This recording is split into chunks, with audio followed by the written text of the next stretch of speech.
He's a big server. Oh, he went to block there. He's done it! He's done it!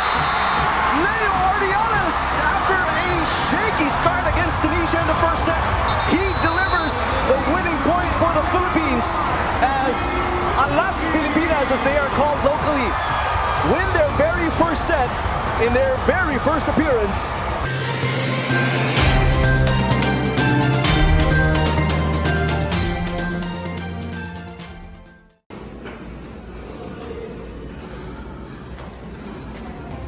I'm so hungry right now.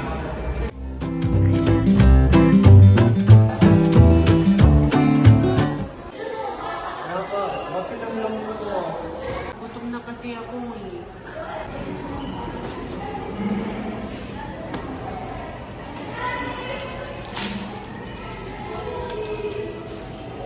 Can I have one? Opo, pero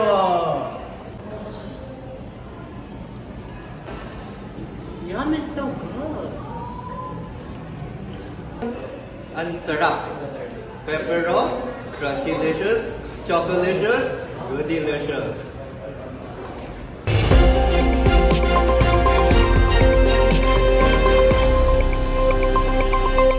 Audio Jungle. Reaction at protesta sa Luneta noong September 21, 2025. Nagkaroon ng rally sa Luneta tungkol sa pagbubulsa ng mga flood control funds ng mga korap na gobyerno sa mga tao sa Pilipinas.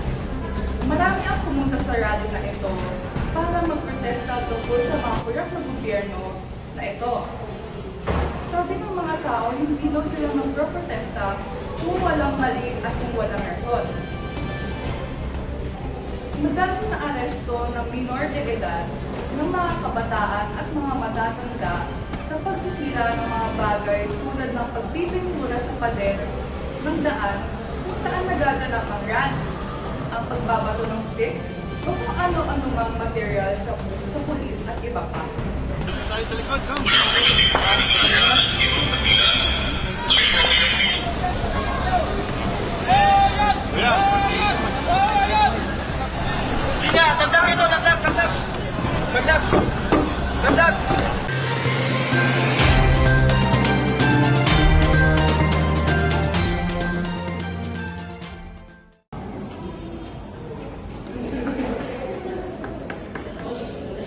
I rather was food.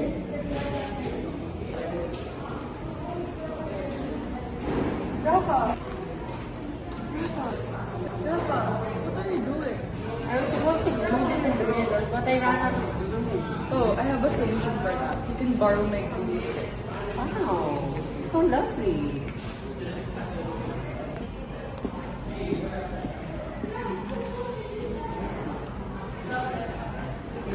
The more stickier and much more better and gluier glue stick.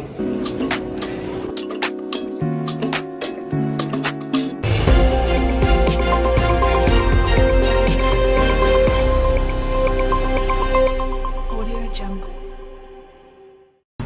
DepEd, pinapalawig ang AI innovation para suportahan ang reforma sa edukasyon.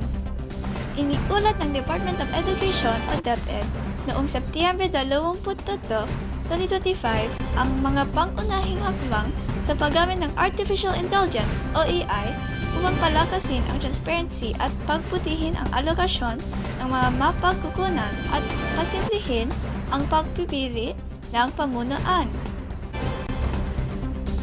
Alinsunod sa layunin nitong modernisahin ang pamamahala sa pamagitan ng inobasyong nakatuon sa integridad. Sinabi ni Education Secretary Sonny Angara na ipinapag-ita ng mid-year report ng Education Center for AI Research, ECAIR, ang mga pagsisikap ng DepEd na iakma ang teknolohiya sa pananagutan. Hindi lamang ito tungkol sa teknolohiya, kundi sa pagtutuwid ng ating sistema. Kapag malinaw ang datos, mabilis ang tugon, at patas ang alokasyon, mas tumitibay ang tiwala ng mga guro, magulang at mag-aaral sa DepEd. Ani Angara.